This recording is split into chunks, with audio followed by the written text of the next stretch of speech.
we'll just kind of dive in. So I'm here with Tommy Cook today, and we're going to be looking at uh, some of the pre and post brain scans, balance assessment, and just generally talking about your trip to India. And we'll see where the conversation goes. Cool. Look forward to it. Awesome, man. Cool. So a little bit of background. So why India? And this is your second trip. So what kind of led up to wanting to do this? Well, the first one was triggered by what I was calling a dark night of the soul. So just this period, like identical to what St. John of the Cross talks about, just this period of no direction. It felt like my intellect was even gone, like my ability to seek validation or seek motivation. This feeling of the future was obsolete. It just wasn't there. Yeah. And so what it felt like was I was in a transition from being motivated by egoic pursuits and like, I want to do this because I want validation, or I want to do this because I'll feel more secure with finances, or all the things of the world, and moving more towards this just listening to divine direction and divine order, which is an extremely difficult transition because it's like you're going from this one way of being that is completely motivated by like the intellect and this like what is good, what is bad, this judgmental mind, and then the other side that is motivated by more of the heart and the different chakra centers and the more quiet listening. But that transition is so hard because it requires a deep faith. Absolutely. Yeah, of like, I'm not in control. Yeah. And then India became that Before you dive into the India thing, I'm curious, just in general, I feel like for a lot of people, being in that dark night of the soul, when folks identify that, it's like this depression, and it's kind of like a lack of, what's going on in life, what's worth living for, what's worth like showing up for. And it's just kind of this oppressive type of a feeling. And so for you, it sounds different in a way that like, yeah, there's lack of motivation, there's lack of excitement, there's lack of like, of kind of searching for something that's exciting and meaningful in everyday life, but that pushed you to say, okay, it's not in the kind of the normal physical realm, that it's actually what I'm looking for is just something that contains a lot more value and meaning and something deeper. Yeah. Okay. There was a part of me throughout that process that understood what was happening. Okay. A very small part. Okay. So I think that's kind of the difference of why I didn't fall into, like the thought came like, should I go get medication? Mm-hmm. Should I, am I crazy? Am I like all these things, suicidal? Like the suffering was so heavy, but there was this small part of me that knew it was all divine plan. Okay. So it's so like the saying of like, God only gives you as much as you can handle. I was deeply connected to God and spirit even before all this happened. Yeah. So I was able to hold on to that. Like after this is through, there's going to be a massive opening and a massive like shift within my system. Yeah. But unless I was in that place of faith, the pain was so heavy because like I couldn't rely on that ego power anymore, false power of like, I'm in control of the world and I'm capable of controlling my destiny. Like that story was too clear that it's just not true. Yeah. Yeah. Okay. And so then that took you to saying, okay, I want to connect with the divine in a different way. Yeah. And you've always practiced and you've always been kind of pushing yourself and experiencing retreats and practicing meditation and engaging in community and doing a lot of other, what I would say kind of above and beyond what most people do to really connect with the divine. Yeah. And so then what was the leap to go to India? Like, how did that come about? So I was going through the dark night, and I've listened to Ram Dass for years and listened to a lot of people that have gone to India that have been teachers of mine. And I've thought about India for a long time, but this fear was always there. This like feeling of like, what if I die? What if I get stuck? What if I get sick? Worthwhile contemplation. Yeah, exactly.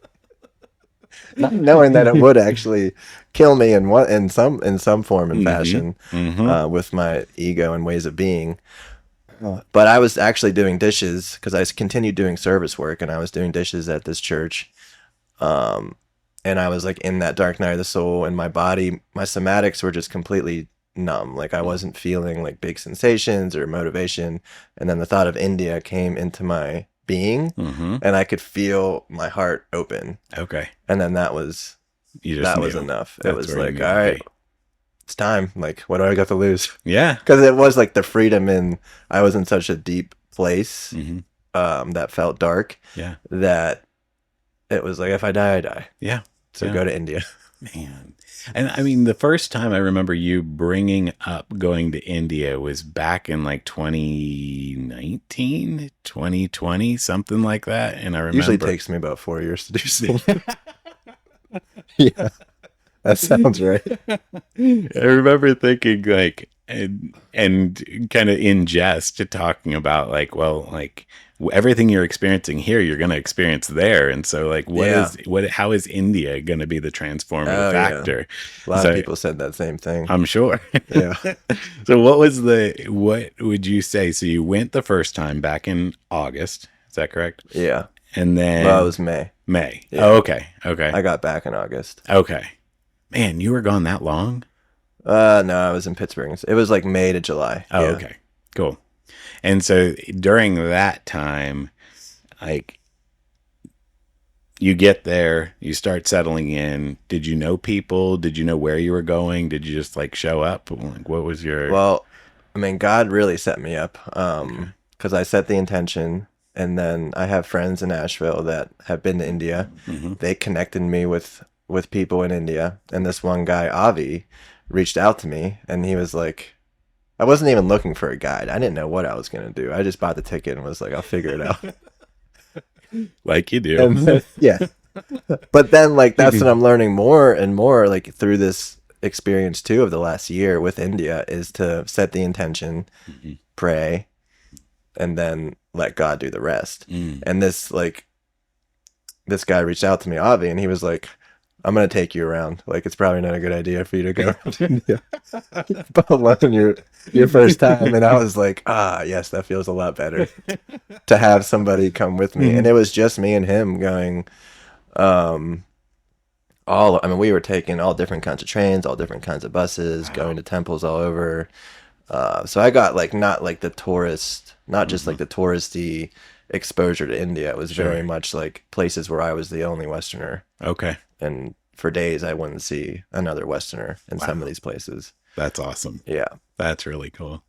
And so you get there, you start on your trajectory. Were there certain ashrams or certain spiritual places or kind of landmarks that you really wanted to hit, or was it kind of a just go and see what happens? the first one it was very Neem Karoli Baba focused, so Ram Okay. Dass's guru. Mm-hmm. Mm-hmm. So that was the main thing, was focusing on that lineage. Okay. And then, but honestly, for me, it was more just being in the energy of India, the culture of India, and Yeah. just being exposed to all the realities of life that America suppresses and puts under the rug, and Yeah. is like, we don't talk about that. Mm-hmm. Mm-hmm. You know, we try and hide it with order Mm-hmm. and control. Yep. And in India, it's like that energy of like trusting the mess, trusting the unfolding, Mm-hmm. going with the flow of God, rather than like, let's make everything orderly and controlled as if it's not going to crumble anyway. Yeah. And I heard you say before that like that way of living and existing is so interwoven into kind of constantly being in conversation with the divine through all actions Yeah. throughout the day, and that it's not, there is no separation, and it's not just like a religious thing you do one day a week, or it's actually manifest in Yeah. It's every in the day. streets. Yeah. Yeah. All day. That's wild. Yeah. That's wild. Yeah. So being immersed in that, like, and just kind of constantly having that reminder. So it's that kind of formula you talked about of, setting the intention, praying, and then waiting for God.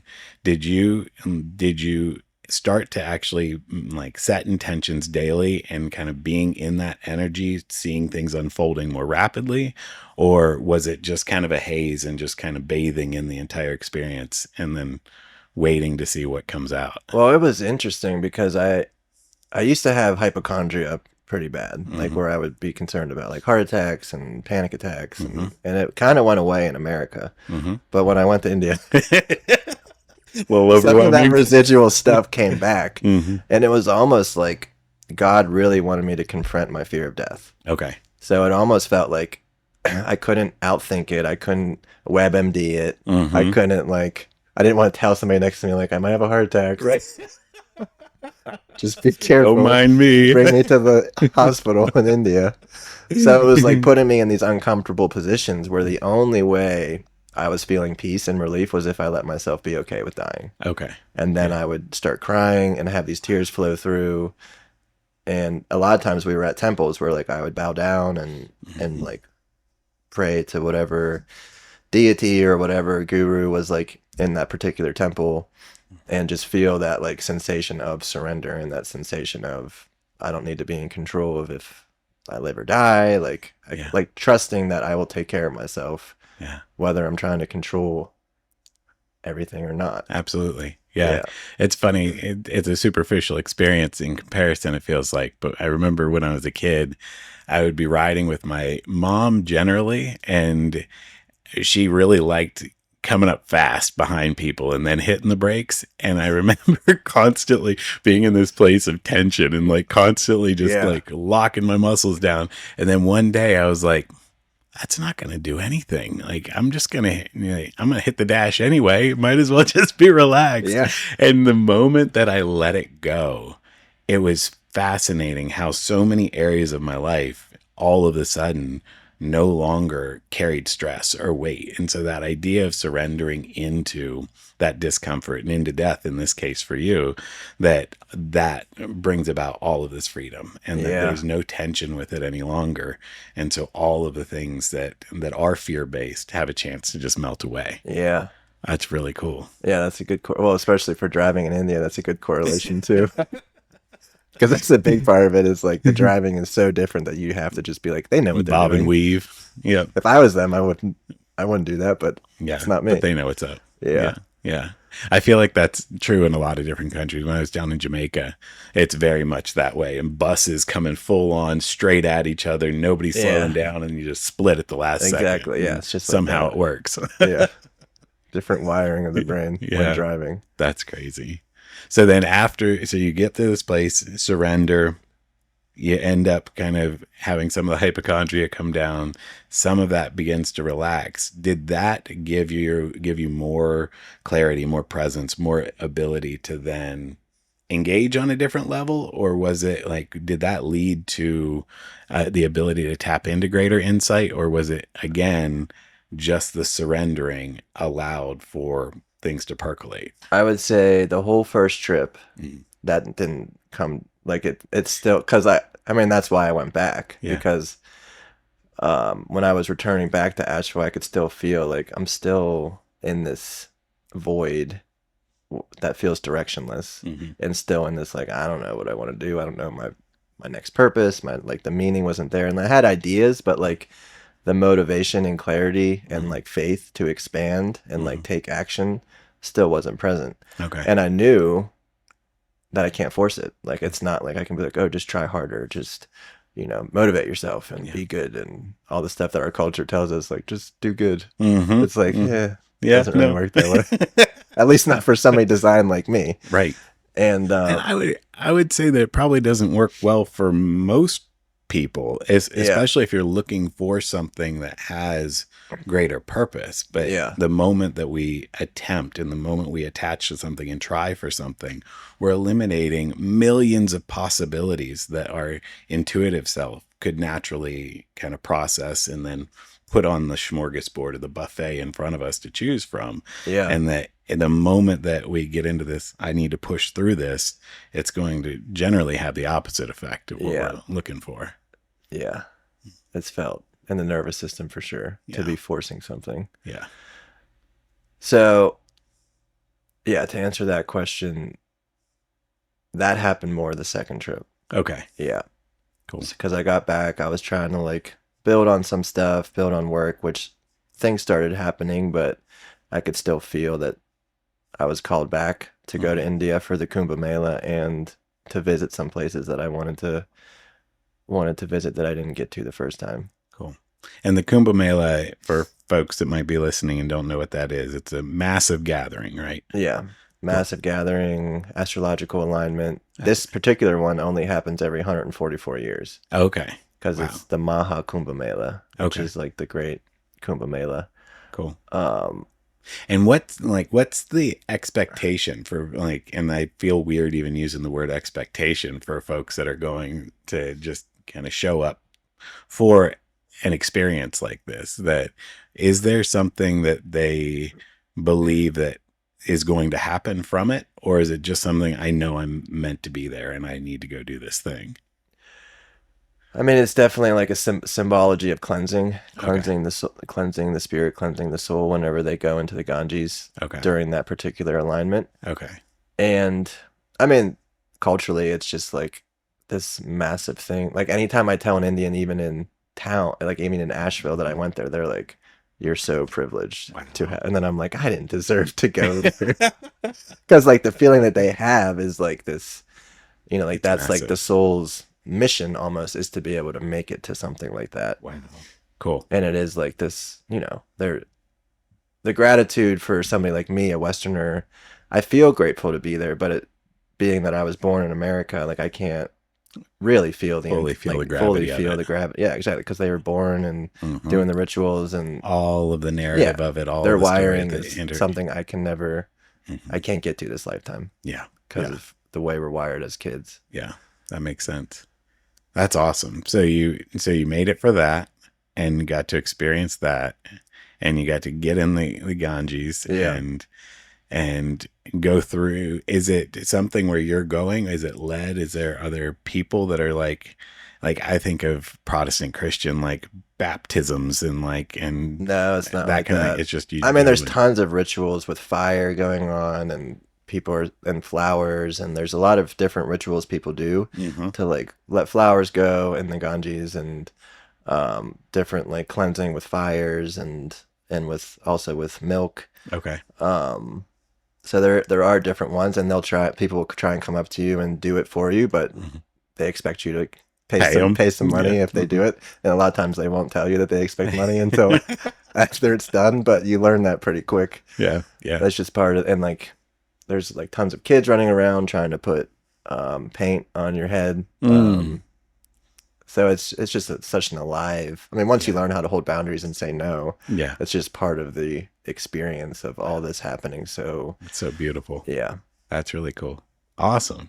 So you went, you did that, and I'm curious, was there an ecstatic experience to that where, you know, actually, when we engage in certain ritual, sometimes it's purely just the symbology of it. And then other times there's that ecstatic experience where you feel a soul alignment or you feel some sort of internal shift. Well, it's interesting because I actually was sick when I was at the Kumbh Mela. I had a Okay. pretty like serious fever, Oh, geez. and like the way that my psych works, and I was like, oh, I'm moving through some big layers right now, and my body's adjusting, my hormones are adjusting, so it's fighting off these changes or Hmm. adjusting to these changes would be a better way. Yeah.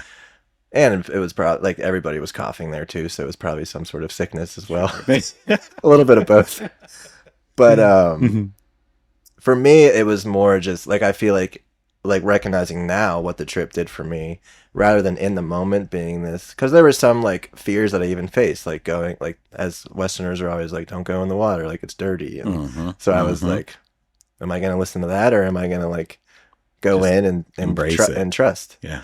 Because yeah, for me, I believe there's a certain component of like trusting God, and I'm not gonna, if I do get some rash or something, it'll be okay. Yeah. Yeah. And so it was like feeling part of that.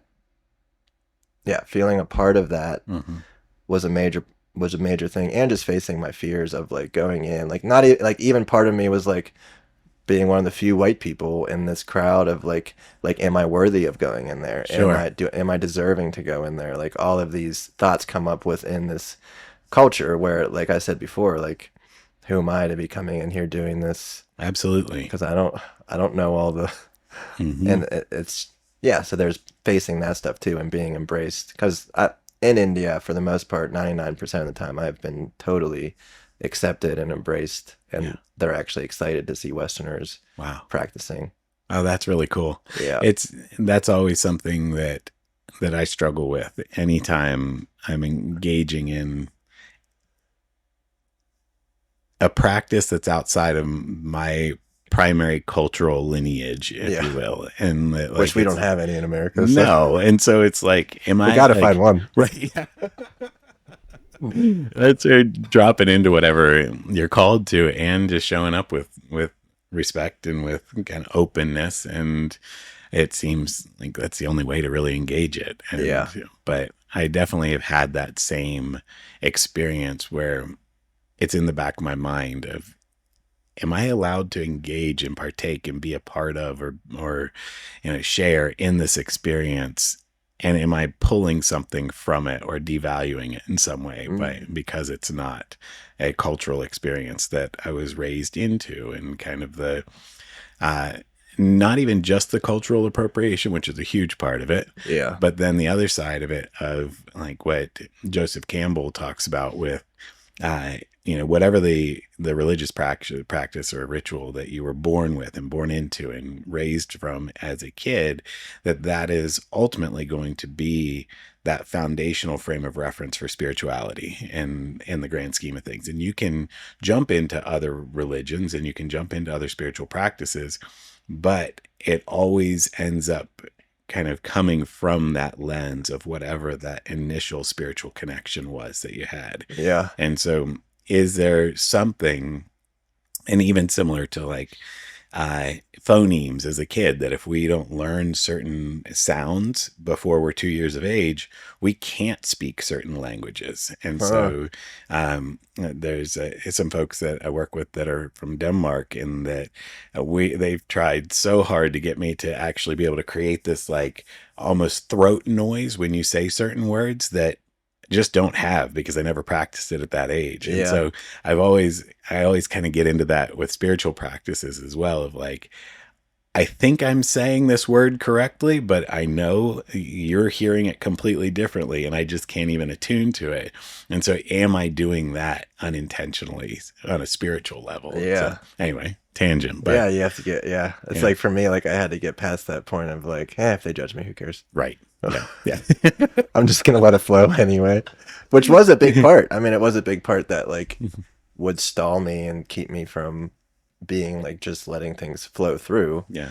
Which is a great Because it's mirror hard to feel spirit if constantly think I'm being if they're judged. being in Good luck. Good cognition. luck feeling God if I'm terrified of being judged the whole time.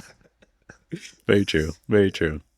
So, all right. So you go to the this gathering, and then from there, kind of what was your experience? Because as we're going to be looking at your brain scan and balance and some of your other kind of neurological assessment and nervous system assessment here in just a little bit, like, well, I'm so curious to see, like, along the way, what did begin to open up for you, or oftentimes for me, there's experience and there's kind of a path, but it takes me a while to process it before I actually recognize the nervous system shift, unless Yeah. there is an ecstatic shift or something that is one of those moments of alignment where everything just makes sense. I'm Yeah, it curious for was you. much more of a gradual experience. Okay. And I think it's still integrating. Mm. Um, but it was like kind of what we were talking about at the beginning, like that ability to really surrender into the moment, and Hmm. rather than like being able to observe the mind wanting to control situations or make up stories Hmm. or look into the future. Hmm. And it was like I trust that God and myself connected to God will take care of things as they arise, Hmm. rather than being in the state of like trying to plan for all the things that can go wrong, and why things weren't okay the way they were. So like that judgmental mind really started to quiet down. That's awesome. And then So like that whole feeling of like transitioning from the control ego, like I'm gonna make things happen my way because I think I know what's best all the time, and just being like, huh, whatever opens up and unfolds Yeah. will be exactly the way it's supposed to be. Hmm. And those stories of like the way it's supposed to be were fading like really rapidly. Cool. Yeah. And I was able to actually connect with people this trip. Like the first trip, I was in such a dark night that like I didn't want to talk to people. Yeah, it makes sense. Yeah. That makes sense. I really love the nuanced difference of how you said that really trusting God, but trusting yourself connected with God, that everything would be able to Yeah. unfold. And I feel like so often there is this experience of trusting God and looking for God to lead something, but that there's not necessarily that connection with God and that nuanced felt sense of kind of it can be interpreted as kind of putting feet to your prayers or kind of, Yeah. the faith without action thing. Exactly. But like there's something so much more intimate about that it's so much more of a communion and fellowship and like an interconnection where it's really the relationship between you and the divine Yeah. that unfolds the path in front of you. Exactly. Yeah. That's cool. And it's like lining up my will with God's will. Hmm. Like being with the authentic self, and then things can just flow through my body and chakra systems without me needing to like try and be like, I don't accept that. Yeah. I don't want that. Yeah. That's interesting. So something comes to mind with we're using the term God, and when I'm working with a local practitioner who I respect a whole lot, that Cindy, she talks about the gods and really looking at the gods of Yeah. weather and but not just weather. I mean, Protestant God, other religious figures, and this concept that there are so many different energies Yeah. that are divine and that are all pulling in tension. Yeah. And so I'm curious from your perspective, like, what is that? Like, is that a kind of a monotheological kind of perspective of connecting with one particular energy, or do you feel like you're constantly drawing from multiple energies, including ancestors, and whether that's past DNA or like more energetic beings? Like, Yeah. I think is the best way for me to answer that is like using layers language. So okay. like there's different layers to the way I perceive God. Mm, So on one layer, there's like many different gods that represent different things, and they symbolize different things, and they bring in different wisdom, and mm, the ancestors are another type of wisdom and another type of support, mm, of clarity. And those are different layers. And then, but like at the ultimate layer, truth to me is God. yeah. So it's like this feeling of like truth. And then Hmm. I could say love is God too. Like this feeling of total acceptance Hmm. of the way things are, Hmm. of non-judgment, Hmm. of opening to everything and nothing, and just this feeling of um total acceptance really, Hmm. which ends up feeling like love.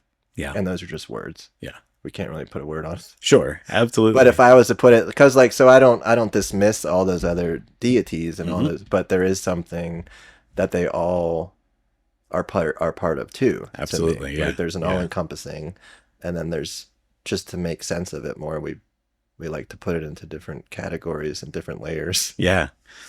That I appreciate your that framework and being able to see it as layers because every single entity that I've ever studied, whether it is Buddha or it is Krishna or it is Jesus or it is Yeah, whoever, like there is a clear energy exactly. Yeah, and that yeah, to connect with each allows you to kind of, I feel like in many ways Christianity and Jesus really, like there's something about dealing with suffering there yeah. that's useful, It's but then very in hard. Buddhism it's more of global wisdom and like an openness and Yeah, kind of being in relationship with everything. yeah, And it's I don't know, it's really interesting that when you allow yourself to see it all as just part of the whole. It just is channels to all of these different Yeah. pieces. Yeah. And I view it, I mean, for me, I'm very much like chakra centered, Mm-hmm. and like I view different deities as, or different ascended masters as representing different parts of the chakra centers Ah, that open up different I channels. like that. Yeah, It's almost a roadmap, if you will. Like you can at least kind of take exactly. inventory of Yeah, something yeah. and then connect Like there. Buddha's so root, Jesus Mm-hmm. is very heart, Okay. and it's symbolized in the way that they're shown, in the Mm-hmm. way that they're projected. That's so cool. Yeah, I really appreciate your clear kind of past of contemplation around all of this and how much time and energy you've given to allowing this knowledge and wisdom and truth just to kind of infiltrate and settle in and really find a home within you, and how you can speak with such ease about all of these things that are very ethereal and very it's nebulous, and it's challenging to put any language to it. But I always appreciate your articulation and your writings about it, and how you can, your word choice just really cuts down to the core truth of all of it, and every word lands with such felt Mm, meaning. And I appreciate your intentionality about that. thank you. Yeah, yeah. Yeah. It's been helpful to have you as a soundboard and a reflector all these years. I love So it. I don't feel, I mean, yeah, it's been so helpful to have community of people when these things come through. Because if I don't have community of people to share stuff with, then it dies out. Absolutely. Yeah. Yeah, yeah. And so I'm curious that piece of it. This trip you went by yourself? No, this trip I went with people. Oh, you did go with Yeah. people. I Okay. went with two friends, Tom and Ananda. Okay. And then for the first 10 days at the Kumbh Mela in Varanasi, Mm-hmm. I was with a retreat with my friends Alex. Okay. Alex and Pintu were leading it. Yeah. Cool. Awesome. What was that like? I mean, last time you said you were in the Dark Night of the Soul. Now out of that a bit. Now you're in community with people that you went with, plus there's these massive gatherings Yeah. and understanding the culture a little bit more and some of those pieces. Like, did that? Yeah, it felt, well, I was in such a better place where I actually like, because the ego's not bad, you know. It's Mm-mm. like No. I Does a lot to keep you alive yeah, I sometimes. enjoy it. Yeah. Like whenever, like even whenever I was in my dark night, I was like, please give me some of my ego back. Like, Mm-hmm. let me Mm-hmm. have some like desire. Yes. And so this was like there was desire to connect with people and relate and commune and like, so I think it was really showing me like purpose and meaning in certain ways, like my ability to navigate India and my ability to converse with people and travel and feel comfortable in that environment, to Mhm. where I was like, huh, maybe one day like I'll bring Westerners to India, because Yeah. I'm starting to feel fairly comfortable and safe Mhm. in that environment. And it felt good to like help other people feel at ease, That's you awesome. know, if they didn't do as much traveling in India. Yeah. So it felt like a sense, because like for me, if I don't feel a sense of meaning and purpose in my day to day, Hmm. whether I be traveling or not, I'm like, what am Why I am I doing? doing Yeah, this? what's the point? Yeah. So Yeah. it felt good to like be able to connect more with other people that spoke English. Yeah. Makes Um, sense. that was a big thing. I was like, even when people spoke English, like the dialect or like the cultural differences made it hard for me to just, like we're talking now, just Yeah. like free flow, Hmm. no mind, no thinking, just Yeah. letting things come out. Yeah. And that's, you know, like you just said, that's the way I like to talk, is whenever Hmm. there's no mind, it's just experiential wisdom coming out. Yeah. And so it felt good to be able to go into that, because that is one of my flow states that makes me feel connected to God, is like having these Stream types of of conscious. conversations. Hmm. Yeah. Absolutely. Yeah. Yeah. That's awesome. And so from a neuroscience perspective, of kind of the idea that when we are in kind of that dark night of the soul, our our medial prefrontal cortex is shut down, and we oftentimes are really suppressed internally, Yeah. and so that quite literally won't allow the brain to activate enough to be able to feel dopamine, to be able to process the world around us, and everything just feels overwhelming. We have no motivation. Yeah. And then as soon as that's not there and we have more activation, then oftentimes our preoptic hypothalamus allows us to start releasing more oxytocin. So feeling more connected, more bonded, not just to others, but to ourselves. Yeah. And oftentimes when we're looking at spiritual experiences, there's this kind of connectivity between all structures of the brain from brainstem all the way up. And there's inhibition in some of the dopamine circuitry, and there's inhibition in the anterior cingulate that's involved in kind of narrative making about stressful or stress related internal stimulus. So basically our mind calms down and we're not motivated to isolate or to do something that's just for excitement. It generally is paired, the dopamine we get is paired with the oxytocin. So we're motivated in community to experience something blissful and something big oftentimes. And so it really tends to foster more activation in all neurological levels, which then fosters a stronger response to a spiritual experience and that kind of thing. And so I'm curious, like with being in that and having kind of that daily connection and having meaning of being in community and serving others and helping them feel comfortable and to also be in your free flow state, did things start integrating faster, or was there a qualitative difference in kind of the spiritual experience of Well, it? the interesting thing is my devotion definitely decreased. Interesting. I Yeah. mean, as the suffering, as this like the deep Oh, suffering, yeah. I wasn't getting on my knees as much. No, pain is a powerful motivator to get down. And I noticed it. I did notice it during it, and I still think about God most of the day, regardless. Yeah. So that was one thing that I noticed as like community was building. Like I was getting reflections of love and reflections of God through people rather than just always surrendering and Yeah. going down on my knees Yeah. and in this place of like, help me, help me. So I would say that definitely within community, but I think I have a question for you on that. Yeah. Do you believe that that is a required part of the process to get into the place of like, do you think it's like a layer that has to be moved through in order to dive back into a new way of being within community? That's an interesting question. And I think that so do we have to go into kind of the egoic death and Yeah, into that place of exactly. surrender in order to Because you know my answer already. Right. My answer is yes. Well, so again, like disclaimer of my frame of reference outside of neuroscience, which was like my second religion, and my first was growing up in Protestant Christian church. And so there, like being taught that suffering is the root of all spiritual growth. And so like there's that part of it where like I chafe against that. I'm like, I don't want that to be the case. But I think moving away from like suffering doesn't have to equate to shame. And so that's where like I think there's some separation that we can truly toil and suffer and be in confusion. And that for many of us, I think we need that in order for our cognitive mind to break. Because as long as our cognitive mind keeps coming up with new and novel shit for us to be able to distract ourselves with, then we have no reason for a higher power. We have no reason to connect with the divine because dopamine is just giving us everything we think we need.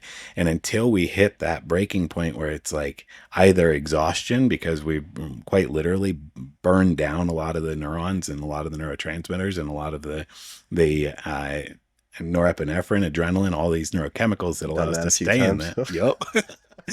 After that, we either fatigue ourselves to the point where then we say, hey, I need something more.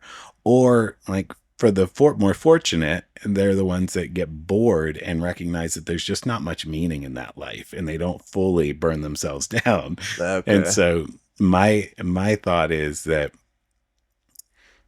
there are moments where individuals can just make a lateral shift where they recognize that what they're doing doesn't have as much meaning as what they could be doing, or Yeah. they've experienced an ecstatic experience of religious experience or spiritual experience or divine experience, whether it's through a hallucinogen, a spiritual ceremony, Yeah. a connection with somebody where they've experienced a relationship in a completely different Yeah. way.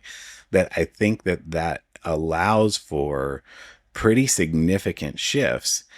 But I think that the more that we are in a place where we think we know the path, and so oftentimes those initial spiritual ecstatic experiences can shift the needle to engage us in the spiritual pursuit. But the deeper we go, the more we're creating constructs and creating these thought processes around what the divine looks like, what it feels like, and so we become really much more crafty at tricking ourselves into Yeah. thinking we're Yeah. in surrender when we're actually just building all kinds of new narratives around this thing and Yeah. trying to control it.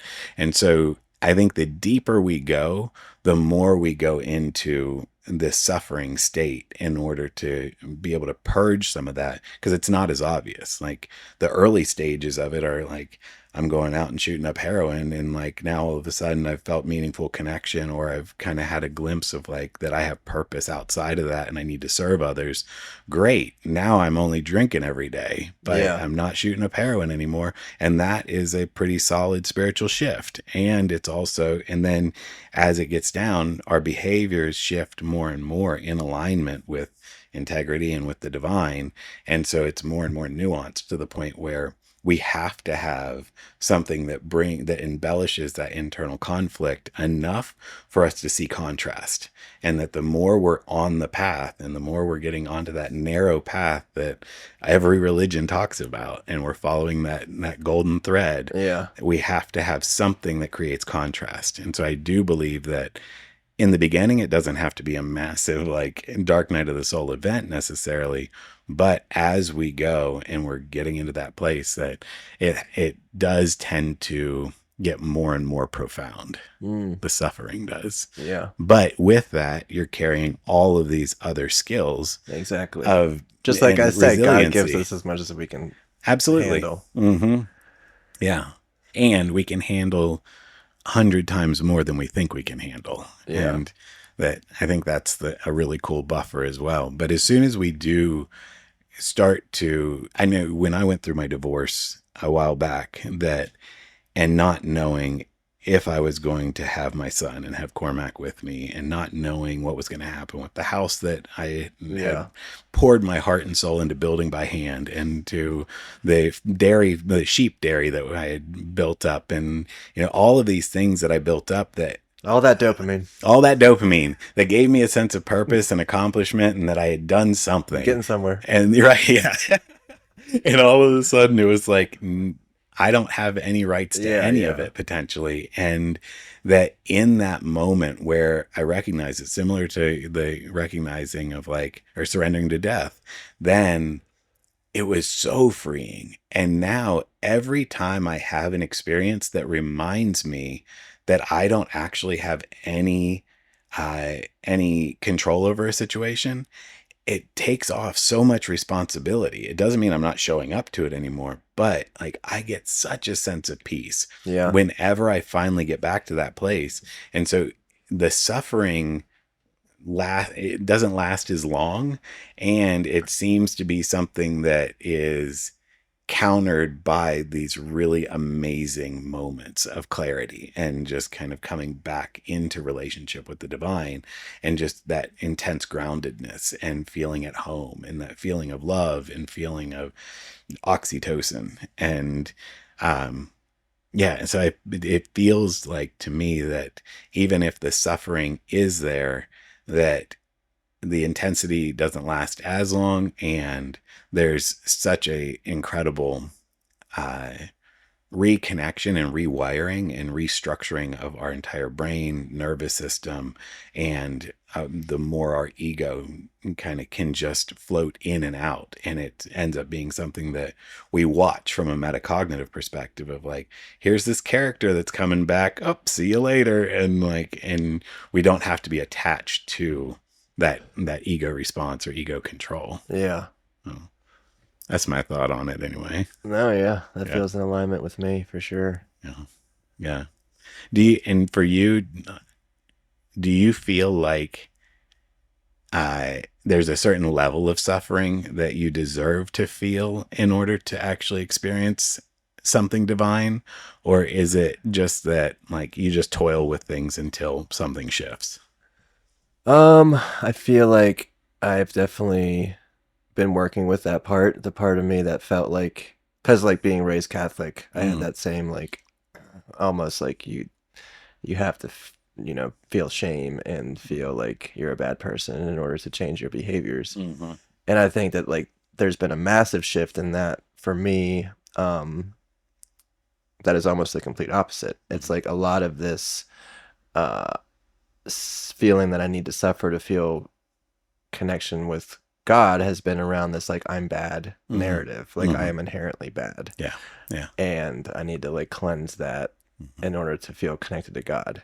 And now it's actually like I believe that my shame and my guilt is what blocks me from feeling divinity Absolutely. coming through. So Mm-hmm. it's actually the complete opposite. Yeah. Absolutely. Yeah. Yeah. Yeah. Yeah. The whole concept that like, that we are these peons that have no worth or value in kind of relation to the divinity of God, and that we're just in absolute depravity, that feels really out of alignment with what God actually wants for us to experience, and Yeah. for the divine for us to experience, and that we are both kind of the not center of the universe, but we are both like absolutely connected and part of everything, and so we have value in everything, and also like in and of ourselves and only of our own planning, that we can really screw some shit up and Mm. things really go sideways quick, and that in that then we create separation, and if we are not in alignment with our source, then what's the point of Yeah. the action and of our existence? Just to realize that we need to get back in it Right. Yeah. to feel the pain of not being in it. Yeah, it's interesting. So, okay, so going back to your process and kind of going through this. So, you've come back from India, or is there anything about being in India, any other experiences that you wanted to highlight that were pivotal for you, or that really felt It was much more subtle this time. Like the okay? trip was definitely not like it was way more like all right, I'm finding a new ground Okay, in this new way of being.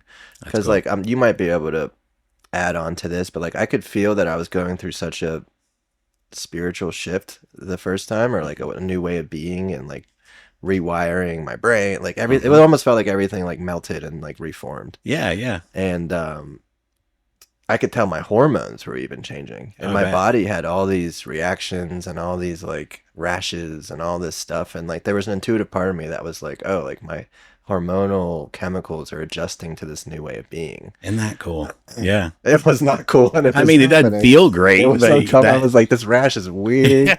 I can't take my shirt off.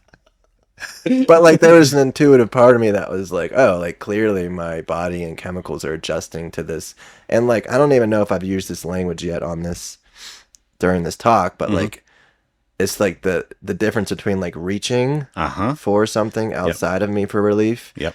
and going inward to feel God and feel peace. Yeah. And like intuitively it's like that's going to create not only a massive change in the way I see the world, Hmm. but a massive change in my hormones and the way that my body's wired and all Definitely. these things. Definitely.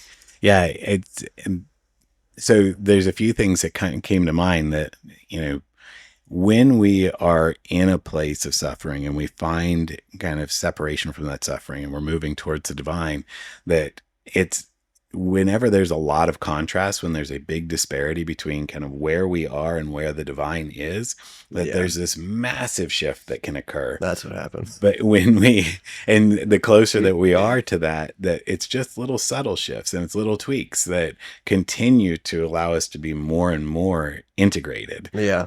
But when we make those incredible shifts, and we're in that place of kind of the dark night of the soul, that is when we're in this rumination process where we're overthinking, we're over processing, we're searching and looking for something, for meaning, for, you know, to experience something different. And internally, that's just this activation of the hypothalamus pituitary adrenal circuit. And so what that does is we go into rumination, overthinking, over processing. We come up with internal stories that give us a little bit of dopamine and kind of help us cope with what we're experiencing. And we try to explain away our experience or blame shift it or whatever. Get a little bit of dopamine. That lasts for 90 seconds. Then our amygdala says, what on earth is happening? Gets freaked out, ends up sending a fear response down to our body. We end Hmm. up releasing norepinephrine, adrenaline, cortisol, and then our body sends a signal back to your brain saying, hey, something's up, something's off, what's happening here? And it's not actually able to do anything with it. So your brain then says, wait, there's something there, and it spikes a new cognitive process, a new loop, a new emotional loop. And what's really unfortunate is that when we're in that cycle where everything's coming at us too fast, we're processing a lot, we're ruminating a lot, we're depressed, we're anxious, whatever it is, oftentimes our brain and body disconnect, because when we're in that dopamine looping of just trying to figure things out, it actually inhibits oxytocin. When we inhibit Hmm. oxytocin, our brain and body stop communicating, but it's actually the signals from our body that come up to our cerebellum in the back of our brain that resets the alpha generators that allow the rest of our brain to calm down and relax and to say, Wow. hey, everything's safe. And so without having that reintegration between brain and body, we're stuck. We're going to stay looping for a long, long time. But like we talked about before, when you experience spiritual connection or connection with yourself or others, that's when everything connects, your body all the way up to your brain. Yeah. And there's this initial time period that happens where your brain is re-engaging, your body's re-engaging. Now the vagus nerve is saying to your brain, hey, you're okay. Things are all right. You don't have to worry about it. And then the oxytocin inhibits the dopamine cycling. So the rumination and overthinking, over processing calm down. So you're not getting that fear response looping, but the receptors in your body are so used to feeling the norepinephrine and adrenaline that they're actually blocking receiving any of the relational hormones of oxytocin and connection and all of that. Mm. And so you have this paradoxical effect of feeling calm and relaxed, and then all of a sudden that spikes your emotions and spikes you into thinking that you're out of control. Yeah. And so then it causes more In the rumination. void. And and then it throws you back into old patterns, which is typically then when we jump into a shame cycling of like, I'm never getting out of this. I'm incapable. I don't know what to do with Yeah. this. And then that's where we have a choice point of coming back into spiritual connection, into social connection, into awareness, or Yeah. just jump back into the cycling. And so that Well, it when, would make sense that shame would be the major part of that cycle too, yeah, of like something's wrong with me for not wanting to be relaxed. absolutely. Yeah. And it's not volitional. It's nothing that we can do on our own. And like you said, your hormonal system shifts where if you're using adrenaline and cortisol and norepinephrine all the time and your cortisol is depleting, the more it depletes, the less you can actually respond to stress. And so the more you're kind of getting into that shame cycling of I can't do this, I can't do this, and you're spiking those micro stress response from the anterior cingulate, the hypothalamus pituitary adrenal axis, and then disconnecting from your body.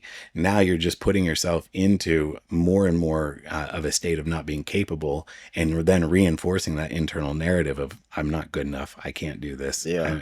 And then that's where I think kind of bridging over into spirituality and surrender can happen. And so it's kind of an interesting loop that we have this failsafe that we get to a point where we can't do anything internally to change it other than either go towards, suicide or go towards spirituality. Like there's really not a lot of other options in Yeah. that. And I think it's an interesting failsafe that we do have, but we also have to have some level of awareness that it's a choice. And I think that in our society, especially, there's not that clear choice of like, oh, I could jump back into, spiritual connection and community by just re-engaging. Or I don't know. It just seems like a resource that's lacking in our Mm. society in a lot of ways.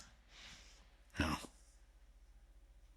I don't know what to do with that. Like, I don't know. Like, it seems like that's one of those things that, um, fortunately, I think that mental health care and that kind of thing has taken the place of that as a resource. And there's become more awareness of like, hey, reach out and talk to somebody. And then you connect with another human being. Yeah. And then that might lead you back into You're more of a referencing divine connection. spirituality whenever Yeah. you're saying that. Mm-hmm. Yeah. Well, and that's the thing with American culture as well, is there's so much fear around death, and there's so much fear of these dark nights and this depth and Mm-hmm. this like if people haven't gone through it themselves and faced it, Mm-hmm. then they won't be able to hold the space for somebody else going through it. So they'll say this is wrong, something's not right. Here's some medication to make it go away, Right. and so then it doesn't totally move through, Mm-mm. and it No. doesn't burn out, or Mm-mm. it doesn't reach the next layer. True. Not True. that I'm opposed to medication, No. not 100% opposed to it. Sometimes Right. I think it's overly medicated to like suppress important awarenesses that could come out of something. Definitely. But that's the thing, is like if a therapist or a psychiatrist or a psychologist hasn't gone through these certain dark nights, Mm-hmm. they won't want to look at it. And Mm-mm. instead of holding somebody through it, Mm-hmm. they will suppress it and say, "Oh, this is too scary for me too. What if you kill yourself?" Absolutely. Yeah, Yeah. it becomes a mirror that they don't want to look at, so they'll instead, suppress it. Yeah, absolutely. I find that with the neurosurgeons that I work with as well, that they will not do anything with something, and they'll go to a medication or a surgery for something that could have another path to healing, whether it's spirituality or something else.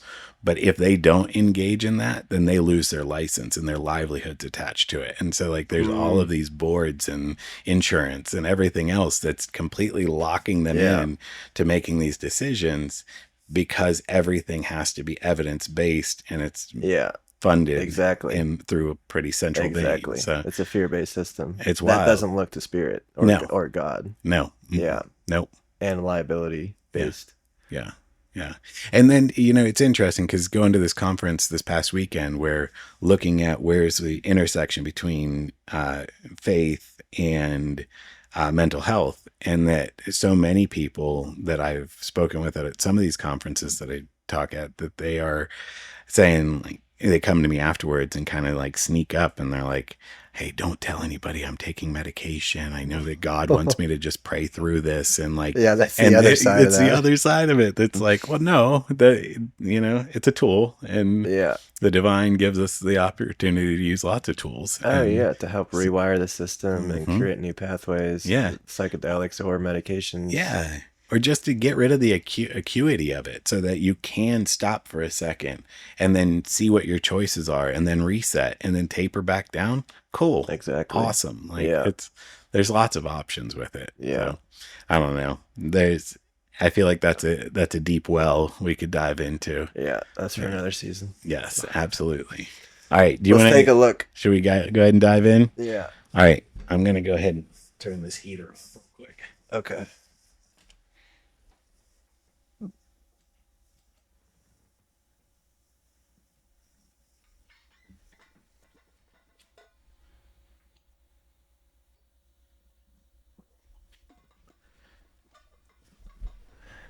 Right.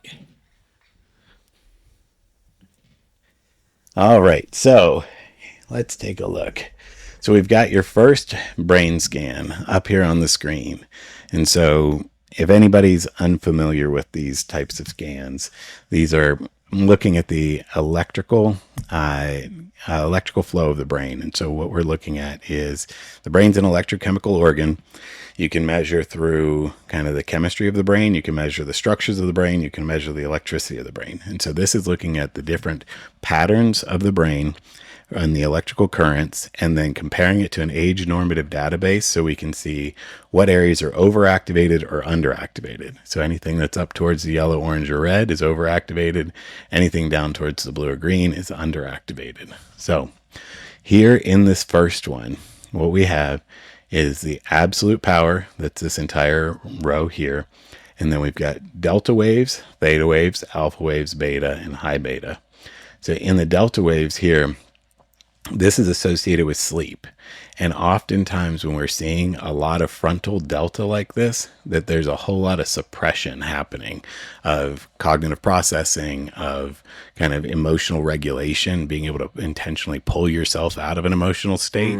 That basically your frontal cortex, which is involved in filtering and mediating a lot of stuff coming at you, was asleep. So this was the one that was before the trip, right? Before the trip. Okay. Yeah. Yeah. So kind of walking through life with kind of your frontal cortex really like bouncing up against some things and not necessarily being able to filter out and to actually kind of shift your mood intentionally. Okay. And that was even after your first trip. So Yeah. I feel curious what it would have been like before my first trip. I know. I wish we had gotten that one. So overall, theta, alpha, beta are all kind of within statistical norm here. High beta had a lot of anxiety up front, a little bit of reference for emotional memory and that kind of thing, some emotional association happening. The relative power is how you're coping and compensating. So you did really, really well to kind of bring the power down in the frontal delta. But what happens whenever we're compensating in our nervous system? Well, there's only so much real estate to go around. So when we pull power from one area or we're working hard to suppress something, then something else is compromised. So when we look at this, you're working so hard to turn down the noise on the delta that it stole power away from theta and away from frontal beta. So that would be some of the ability to have sustained attention, focus, and that kind of thing, as well as being creative and curious. And so this is really about being able to be in, actually, depending on who you ask, increased theta states are kind of correlated with a heightened spiritual experience. It's when we're in this kind of really expansive, open state, being very curious and bringing in a ton of information and kind of through a semantic way. So we're just absorbing information around us and our brain is just kind of having fun and releasing a lot of dopamine. So we're seeing that was pretty suppressed. And then your alpha waves were a little bit lower. This is the other one that's connected with relationship and also some spiritual experience as well. And so what we're seeing from the relative power, this is how your brain was coping and trying to kind of bring balance to the overall nervous system. The other pieces here that are interesting is that your connectivity measures, the coherence. This is, the emotional areas of your brain and the ability to quiet down the emotional areas of your brain in a lot of ways. And they had decreased coherence, so decreased connectivity. So it wasn't allowing information to flow through and really just quiet down the noise. So that's whenever you see a lot of those lines? Yeah, so that's especially for the coherence. For the asymmetry here, this is where was the signaling coming from? And so when we look at that, we generally are looking at front to back communication when we're seeing the red, and then back to front communication when we're looking at the blue. The biggest piece in asymmetry that is statistically significant is when you have frontal asymmetries, which you don't have here. But what is interesting is kind of looking at the alpha asymmetries, that you had a lot more kind of communication back and forth between the frontal cortex and the emotional centers of the brain. So going back and forth constantly, you had a lot more communication happening, and you had a lot more connectivity and coherence in alpha, which is our normal healthy adult resting rate when we're just feeling like relaxed, present, ready to engage with the world, and then being able to back off and relax again. And so that would be a good way of saying the difference in how I feel. Yeah. too, for sure. Yeah. Just Yeah. that, like, kind of like what I was saying, like not reaching Yeah. outward for uh okayness, and Hmm. like instead like sitting back and letting things move through. Yeah, absolutely. Yeah. And that alpha state is oftentimes a state that is linked with surrender and just Oh allowing wow, and just that's kind of, crazy. yeah, Yeah. it's really, This is why I want to talk to you about this stuff, to put like a Mhm. different layer on like the deep somatic experience that I have. Mhm. Yeah. Yeah. And we'll talk about some of that, some more of that in just a second when we get up here into the high beta, because this is an interesting shift. But the cool thing is that a lot of kind of how your brain was connecting and trying to bring curiosity to emotion and trying to suppress emotion and quiet it down that wasn't happening before now is. And rather than having to just kind of get away from intensity and emotion and just kind of avoid it, now your brain is now integrating and just has a higher capacity to take all of it Mm. subconsciously and be able to put it where it needs to be. Yeah. So And a lot of that feels like from the system not getting dysregulated and feeling like it has to be compartmentalized mhm. into some story. Yeah, yeah. And so that's that whole narrative process of the anterior cingulate saying, okay, there's something here. I don't know what it is. I need to name it, categorize it, and put Mm. it away. And if I can get close enough to naming it, it doesn't even have to be completely accurate, but if I can compartmentalize it and put it in a container, I can set it aside and it doesn't have nearly as much intensity. And so we spend so much metabolic energy just putting things in different boxes Yeah, and I clusters, feel that. and then they're just sitting there. There's nothing to do with them. And because of the way we store them, we can't even go back and find them and reference them that very easily, which is why oftentimes in talk therapy, it's pretty meandering. And then all of a sudden you hit a point and it's like, oh, I didn't even know there was Ugh. emotion attached to that. And then it all unpacks. Find the boxes, Yeah, the hidden it's a treasure boxes. hunt. Yeah, without a map. So over here, when we're looking at the alpha that's coming way up here, the oh, here we go. When we're looking at the alpha that's coming up, we are seeing that you also had a lot more emotional association come up and still some activation up into the anterior cingulate. And this is where you've got a lot of that rumination, a lot of thinking, a lot of processing. But when we have paired states, when we have the alpha state coming up to be able to basically handle a lot more information flow and to be able to kind of put you in that state of relaxation and connectivity, and you've got the stress state coming up, now you can contextualize it a lot more. So what we see when somebody's going through a therapeutic process is that we'll actually have an increase in alpha and beta where more information is processing through, more emotional content's being processed, and then the theta will for a time suppress and then it bounces back and increases, and that's where you actually create new pathways. Okay. And so one of the things that I read into this, and that there's some literature to support, is that when our brain is going through neuroplasticity, we have to go through a two-part process. One is, and neuroplasticity is just the ability for the brain to change, and there's lots of different types of neuroplasticity. But really, in order for us to learn, we have to experience some agitation and we have to experience some intensity, but not be thrown all the way over into emotional overwhelm. Mm. But it has to be enough stimulation to where it bothers us. Yeah. And then we have to go through a REM cycle that night in order for it to integrate. And that you have to have both Huh. parts in order for your brain to learn. So having this increased intensity here, which if this was a chronic state and something that you're in all the time, then you would actually be more hyper vigilant and ruminating on a lot of past experiences. But that paired with the heightened alpha is actually allowing you to then integrate it into past emotional and Mm. relational experiences.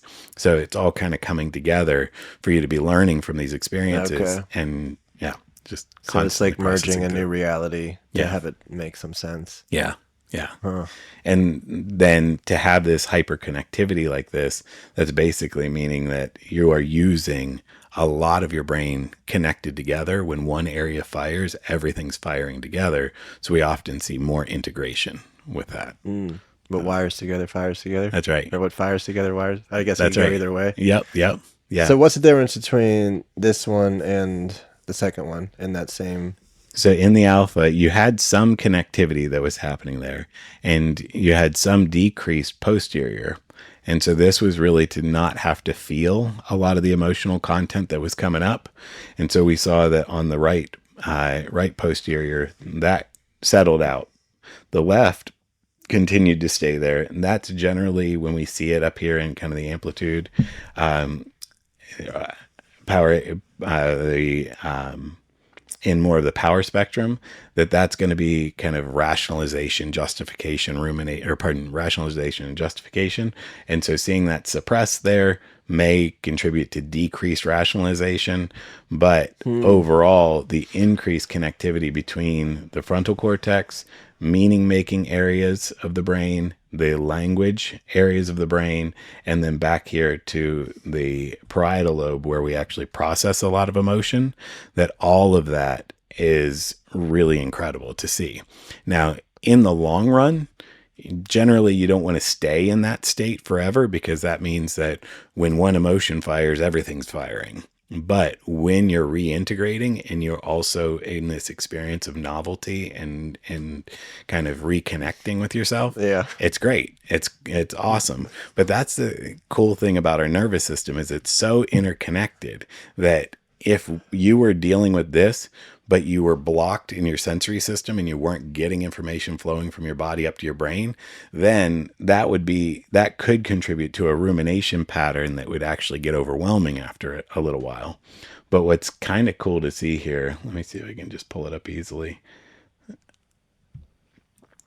that we've got your balance assessment here, where your baseline is here. It wasn't bad by any means, but we can see that originally you had a little bit more movement on the foam or on the firm pad. Your eyes are open on the firm pad. And so what this means is that your ability to balance and stay upright and stable was, you were kind of having your balance systems of your body and your visual systems kind of fighting against each other just a little bit. Here, So you're looking at the correlation between what we just saw in the brain and the statistics with my balance? yeah. Okay. Mhm. And so here we're seeing that now with the visual system and the balance, they're able to, one was able to take precedence over the other. In this case, really looking at the vision system, this is when you're standing on the foam pad. So you had a lot of sensory input coming in, that you were able to turn on the visual system to kind of mediate, and then you're able to turn off that system and then still balance when you were on the foam pad with your eyes closed. And so this basically is just saying that, with the proprioceptive system, it stayed exactly the same. But when it came to the standard kind of eyes open, that means that before, your brain was constantly kind of scanning and looking and visually processing, which is linked directly with overcognition and overthinking and overprocessing and putting too much meaning on everything. And that ends up suppressing your brain's ability to take in sensory information. But remember, the more sensory information we're able to take in and process, that allows us to release oxytocin and to feel more integrated and connected. So that feels more grounded, which means that when you have all of the extra emotion that's coming up for you, let me get this other one up here. So when you have this extra emotion coming up, your nervous system actually has the capacity to handle it, because the vagus nerve is saying, like, nope, you're good. Let it all unpack. You're going to be safe. You're going to be fine. And Let it all unfold. let it all unfold. Yeah. That's the language I've been using all the time. That's awesome. Yeah. Yeah. It's Trusting the unfolding. Yeah. And so that's where, like, if you oftentimes in a lot of these studies, people will just look at brain scans and be like, wait a minute, why does this look this way? But when you really start looking at the full nervous system, it ends up giving a much more comprehensive picture. I wanted to look here also to see, I believe we've got some pupillometry in Yeah, here she too. did. Okay, so this one would have Pu- been Pupilogram. Never heard that word before. pupilogram. I know. I don't think I'll ever hear it again. We get to play with some fun words. All right, so I believe that was from assessment 1, and then we're going to look at assessment 2. All right, so let's just confirm dates on this real quickly. So that one's 306. That was 116. Okay, cool. So basically, what happens is when we turn the light on the pupillometry, it causes your eyes to actually dilate for a second and then constrict. Mm-hmm. And then we want to see consistent constriction all the way across. When you're not able to constrict down in this lower section of kind of the gray area, oftentimes that'll be correlated with like you've been exposed to a lot more cortisol and you're for an extended period of time. And so your brain is not able to use a lot of the norepinephrine, adrenaline, Okay. acetylcholine to actually maintain that constriction, which means that you have more of a variable stress tolerance in life. So just looking at this, and I hadn't looked at it before, but you definitely have come down a little bit. Let's see. Yeah. So you came down a little bit and are able to actually hold, and it's more consistent on both the right and the left, Wow. which just basically means that your nervous system is in a much more steady, regulated state. And so when things come at you, you're not, it doesn't, when there's a lot of variability, because our brain really needs to look at the last 15 minutes as a comparison of, am I doing okay? So right now I'm comparing to 15 minutes ago, and now I'm comparing That's to pretty 15 minutes ago. consistent across humans. Yeah, and then when we then go back into long-term reference and we're looking at past memories, we're still looking at those past memories through our current emotions and actually rewriting those past memories in the moment. And so really 15 minutes ago is about as accurate as we get. And so when we're looking at this, if individuals have a lot of oscillation and there's a lot of ups and downs going across here, and they don't have a consistent frame of reference, that's when we actually have to use more cognition and rumination to start saying, like, okay, this is why I'm feeling this way. And we have to name and label things in order to compartmentalize it so that we just don't feel like the world's coming at us too quickly. So with this being super consistent and lower in the spectrum, you are in a much more stable, consistent place as a frame of reference. So your brain doesn't have to work so hard to kind of talk down any of those narratives anymore. Which would cause dilated pupils. Yeah. Yeah. Yeah. People used to always ask me why my pupils were always so big when I wasn't on anything. And I had this intuitive knowing that it was purely nervous system related. Yeah. Because it makes perfect sense. Like in the woods hunting, you know, in a biological way. It's for like, more. Yeah, exactly. Absolutely. Yeah. So yeah, there's a lot of really cool shifts that we're seeing in all of this. So let's look at all that blue. Which blue? The blue that came up on the EEG? on the new one. Okay, cool. So because my initial response is it's not good. Says a lot about you, Tommy. So when we're looking at the increased posterior delta, or pardon, decreased posterior delta and decreased theta, the way that I interpret this right now is just that that as your brain begins to shift, that and you're reallocating resources, then your resources are going to go towards the area of the brain that you're really trying to use the most. And so whatever your focus and attention is on. And so still being cognizant, thinking, processing, all of that, this is elevating. When we're looking at the posterior delta and theta here, to me, that basically means that there's less emotional content. You're not putting as much creativity into emotional content. Again, this area is emotional association. So with that being down, basically you're not creating a bunch of new stories internally.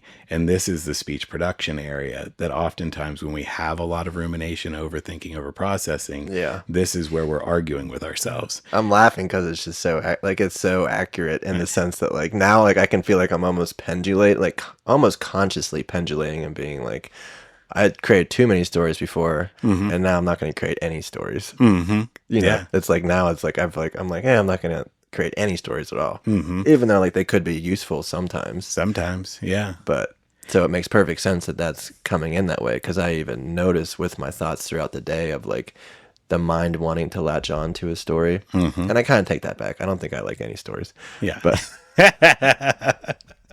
I'll like catch myself and be like, I don't want to put a story on that Yeah. at all. Well, so it's interesting. It brings up a different topic a little bit, and I won't go too far down this rabbit trail. Yeah, But I could feel that coming up in me too, like a yeah, whole other topic. it's the whole idea of putting narrative to things that we as humans are meaning makers.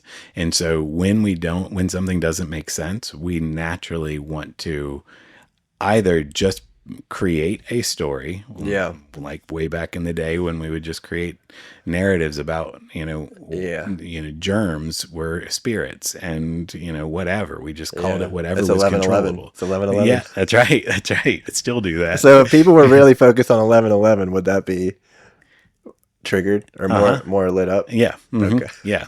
And so the whole idea though of we as humans are now, I'm debating whether or not I want to go down this rabbit trail. Okay, I'm just going to give a little precursor, and this might be a conversation we have in the future.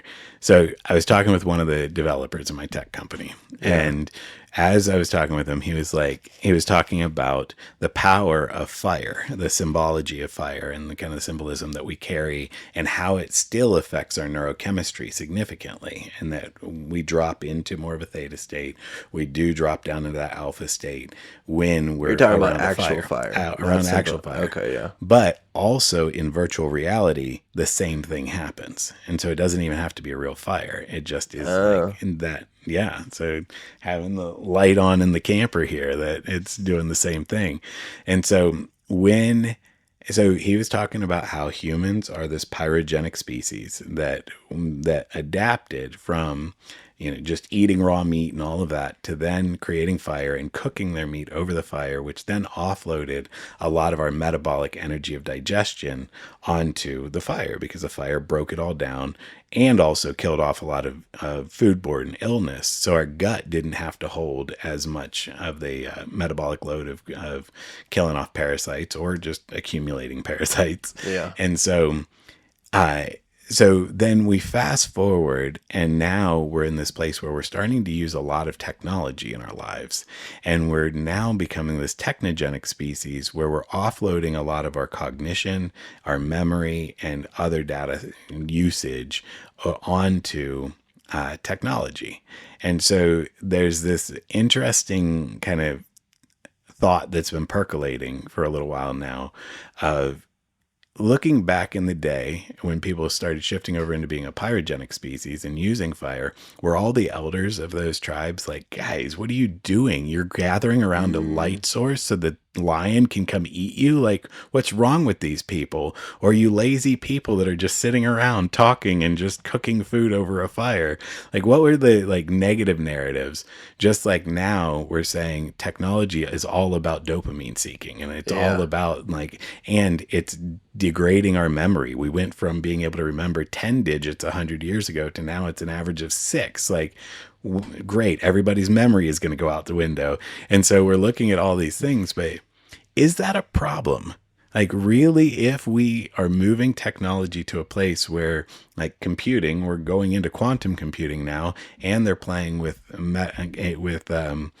live organisms that are able to hold on to a lot of the computing. And so eventually, like, we will get to the place where we have some sort of Yeah. reliable external source of connection for us to be able to communicate or store all these things. If we weren't in this process of being hyper cognitive and overthinking and all of that, what ends up happening? And it comes back to what you're saying, that if you're not putting narrative on everything and you're not able to really even think about it, because your brain's either processing everything you need or trusts that something else is already, then we can stay in a place of being far more present in life and just engaging with one another and connecting with one another. Yeah. there's still the argument around critical thinking that's really important. That I haven't figured out that piece yet. That's a But layer. But I mean, what comes up the whole time you're saying that is, and many different spiritual, masters, ascended masters spoke about like the whole language of like labeling everything. I mean, especially Buddha, but like the good, bad. yeah, Like who am I to say what's good and what's bad? Whenever there's absolutely. infinite possibilities. Yes. And Yeah. that's like same thing with AI. It's like this like who am I to say what's good and what's bad? It's just my fear response and my survival instinct Absolutely. that is saying that this is either good or bad. Yeah. Because I don't know. I mean, if I Yeah. really look deeply. And what else came up when you were talking was like this is a macro level dark night of the soul. So it's Yeah. like looking at it on the micro scale with an individual that's adjusting to all these ways of being, and there's so much uncertainty and change, and Yeah. everybody wants to hold on to the way things were. And then whenever there's big shifts, everybody's like, either everybody's like, no, no, no, don't do that, that's scary, or people are like on the other side of that, still afraid, but being like, no, Diving. we're right and you're wrong, and I don't care about you. But there's Right. still like this sense of fear, like similar to when Absolutely. COVID was happening. Like everybody was in fear, and it just presented in very different ways. Absolutely. Yeah. Yes. Absolutely. And I do wonder if we did get to that place where we could recognize that this pattern of uncertainty and fear response happens with every transition in society. Yeah. Generationally, it happens. Like, look at how every generation complains about the new generation's yeah. music, and like, Yeah. what is that going to do to their morality? What's that going to And do then to we their all say, but whatever? I won't do that. Right, and then And then we, whenever we're that age, something happened. and so I feel like there's something there that if we can move towards a place of recognizing that all of the knowledge and all of the progress and all that's fantastic, and at the same time, like none of it actually matters, and allowing ourselves to just kind of look at how we can authentically use it towards humanity and advancing human potential and connection. And my lens is very much using technology as feedback so that we're constantly learning how to better our self-regulation and having the ability to really be able to improve our self-awareness so that we're able to connect with others more effectively, or to be able to have a window into the dark night of the soul. That if we can look in the brain and say, okay, yes, there's a signature here for depression, and this is just a something that will pass, that it's transient, it's nothing that's permanent. Yeah. And here are ways that we can actually activate that area of the brain, whether it's through transcranial magnetic stimulation, or Yeah. it's through biofeedback, neurofeedback, or it's through going to India. Like everybody has a different path in order to be able to shift out of that, and then to see themselves in Yeah. contrast. And then from there, they can engage in kind of the spiritual path that's before Well, them. it's like you're saying too, is like the biggest thing I think people need is this feeling of having it to not be alone in the process. And so if they have something that makes it seem like it makes a little bit of sense that they're going through this process, and it's not, that's why it's so useful for me and you to talk, because you have this lens and then I have this like way to word these like somatic experiences and beyond worldly experiences. Yeah, And then it can actually be presented in a worldly way absolutely. that can help people make sense of like, you're not alone. People go through this. Yep. It can even be tested. Yep. It's and, real. and it's possible for it to change. It's Yeah. not only is it possible, like it will change. It will absolutely Yeah, change. it's not possible for it Yeah. to just stay the same No. forever. And Which that- is a fascinating correlation to Buddhism and the whole concept of impermanence. Exactly. And that everything is constantly changing. The good will always go away. The bad will always Yeah. go away. It's this not, too shall pass. Yes. Yeah. It's beautiful. And I think that's something that when we're in the midst of it, though, I've always appreciated your perspective around just staying in it and engaging with it and feeling it all, and knowing, having that faith that this will pass and that there is a path in front of me and it will present itself when it needs Well, I'm to. glad I presented myself that way, even though I didn't always feel that way. Yeah, this will pass. Yeah, No big deal. it's good. I'm fine. Just a dark night of the soul. No No big big. deal. So, is there anything else on there that feels useful, or No, not really. I think that would you say to you um it makes sense, like this, the stuff that you're seeing, like it makes sense based off like what we talked about before this, and like what yeah, I was talking about, my new experiences. absolutely. Yeah. I think that everything lines up with that concept that, it's not just about meditation, which I'm sure you've done plenty of. It's not just about diet. It's not just about lifestyle. Like, this is really representative of a systemic shift, and that all of those things, lifestyle and diet and meditation, changing our surroundings, all of that allows us to make aspects of a systemic shift.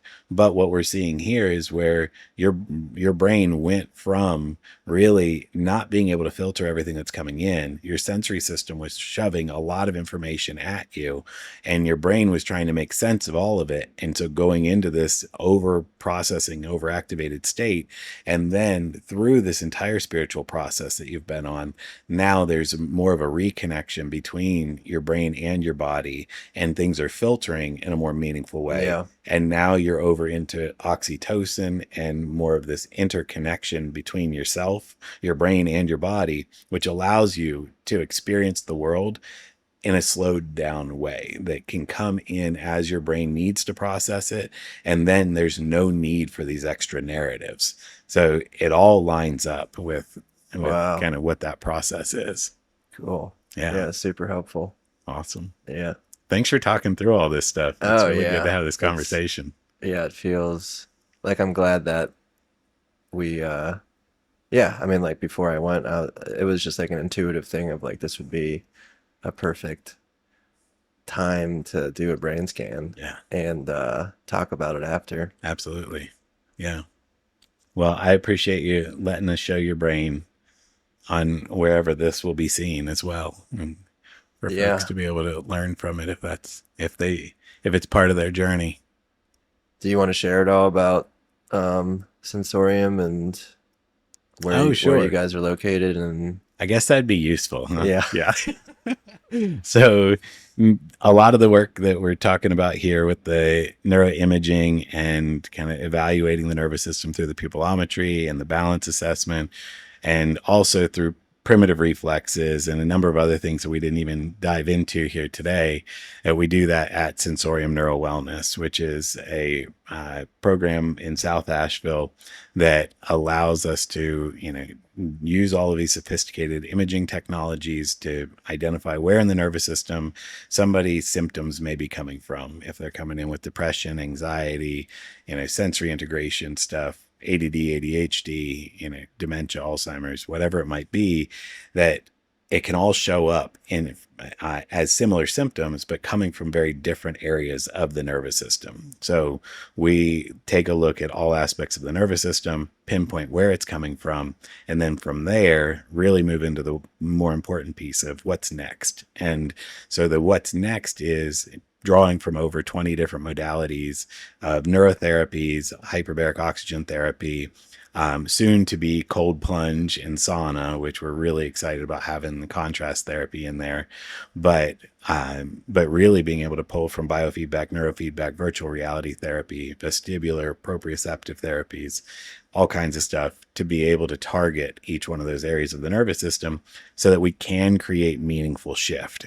And so then that oftentimes is paired with mental health therapy or some other uh, or re-engaging in your spiritual practice. It's not a one size fits all fix everything. It is something that allows the nervous system to realign so that you can re-engage in your life in a really meaningful way, and be able to have more freedom of choice is kind of the way I really like looking at it. That now I have the resources to go and pursue the things that I want to test and see, is this what's going to bring me joy and happiness? Is this how I want to show up in relationships? But we can't do that very effectively when our nervous system is constantly just being overrun Mm. with information. So we really help kind of turn the volume down on all of those, that internal noise, and help with increasing focus and attention and all of these other pieces, so that you do have freedom of choice to just figure out what's next for you. So it's like India, but you don't have to go as far. That's right. That's right. Yes, it's technological India. Less transportation, less time. That's right. That's right. Maybe not quite the adventure, but it's useful. Hey, inward journey is an inward journey. That's true. That's awesome. So, do you have plans to go back to India? It feels like it's going to be an annual thing. Okay. Yeah. Awesome. But it doesn't feel like a necessity anymore. Yeah. It feels like it would just be part of divine flow of Yeah. like purpose, meaning, finding that kind of like pulling back into remembrance of like this major period in my life that helped me shift a lot. That's awesome. But, and like I said, maybe bringing like, I have like several friends that want to go. Man, I would love to go. That kind of felt like me before. Mm-hmm. And now I know like the towns that are most feel best to me, and Yeah. hopefully it feels best to them. I don't know. Awesome. But yeah, so it would be easeful, I feel like. Cool. Yeah. That's really exciting. Well, I wish you well in those pursuits and in those journeys. And hopefully one day when I don't have such young kids, that I'll be able to join you on an adventure like that. We'll still be friends at that point. So. Most likely. And I feel like we'll be doing another one of these here soon. Yeah, hopefully so. I think this should be a regular thing. I would really love that. Cool. Awesome. Well, we'll sign off at that then. Thank you.